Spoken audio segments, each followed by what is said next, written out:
Om Swastiastu. Perkenalkan, nama saya Ketut Adelia Laura Safitri dengan NIM 2417051228 dari kelas 3C.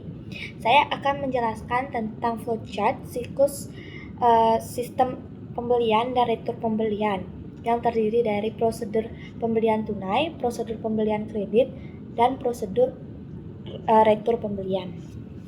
Prosedur pertama yaitu prosedur pembelian tunai. Proses dimulai dari bagian gudang. Gudang terlebih dahulu mengecek stok barang yang tersedia. Selain itu, gudang membuat daftar stok barang dan kembali mengecek barang apa saja yang benar-benar dibutuhkan. Berdasarkan hasil tersebut, gudang menyusun dokumen stok barang yang dibutuhkan sebanyak 2 rangkap. Lembar pertama disimpan oleh gudang, sedangkan lembar kedua diserahkan kepada pimpinan. Selanjutnya, bagian pimpinan menerima dokumen stok barang dari bagian gudang. Pimpinan kemudian menilai dan menyetujui barang yang dibutuhkan untuk dibeli. Setelah disetujui, pimpinan membuat daftar stok barang yang telah disetujui sebanyak 2 rangkap. Lembar pertama disimpan oleh pimpinan dan lembar kedua diberikan kepada bagian pembelian sebagai dasar untuk melakukan pemesanan. Selain itu, pimpinan juga menerima laporan pembelian sebagai bahan pengawasan. Setelah itu, bagian pembelian menerima daftar stok barang yang telah disetujui dari pimpinan.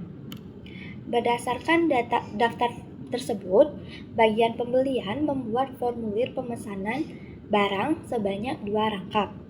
Lembar pertama disimpan sebagai arsip, sedangkan lembar kedua dikirimkan kepada supplier.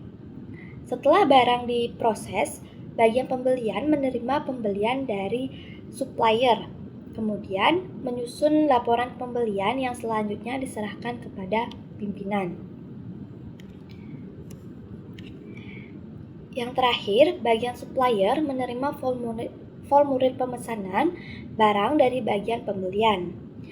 Berdasarkan formulir tersebut, supplier menyiapkan pesanan dan membuat nota pembelian sebagai bukti transaksi.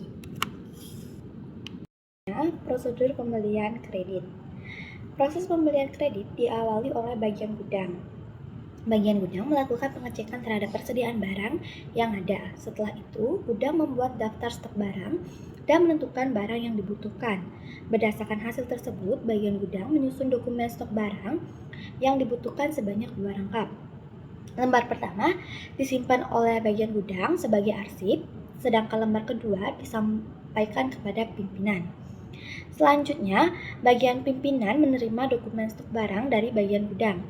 Pimpinan kemudian melakukan pemeriksaan dan memberikan persetujuan atas barang yang akan dibeli.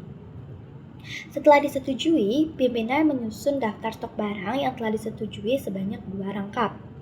Lembar pertama disimpan oleh pimpinan, sedangkan lembar kedua diserahkan kepada bagian pembelian sebagai dasar pelaksanaan pembelian kredit. Nah, setelah itu, pimpinan juga menyusun laporan pembelian dan melaporkannya kepada pemerintah sebagai bentuk pertanggungjawaban atas kegiatan pembelian yang dilakukan.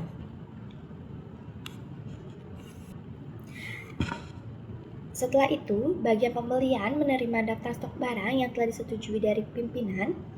Berdasarkan dokumen tersebut, bagian pembelian membuat formulir pemesanan barang sebanyak 2 rangkap. Lembar pertama disimpan oleh bagian pembelian sebagai arsip, sedangkan lembar kedua dikirimkan kepada supplier. Kemudian, supplier menerima formulir pemesanan dari bagian pembelian.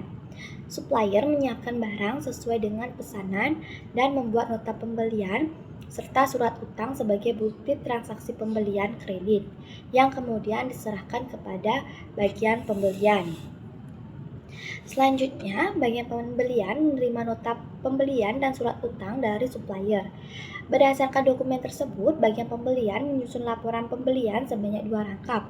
Lembar pertama diserahkan kepada pimpinan, sedangkan lembar kedua disimpan sebagai bagian pembelian sebagai arsip. Selanjutnya, yang terakhir yaitu prosedur retur pembelian. Pertama, proses dimulai dari bagian gudang.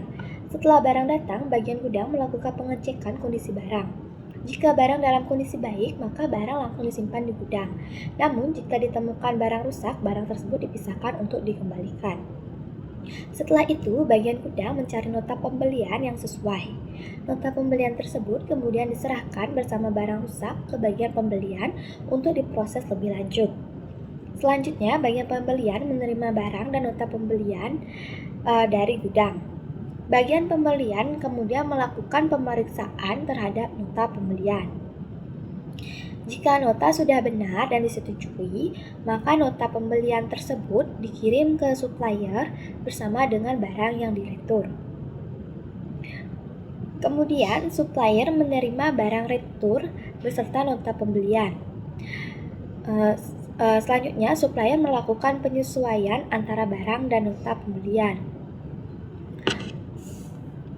Setelah itu, supplier menyiapkan barang pengganti dan membuat nota retur pembelian sebanyak 2 rangkap. 1 lembar dikirim kembali ke gudang bersama barang pengganti dan 1 lembar lainnya disimpan oleh supplier sebagai arsip.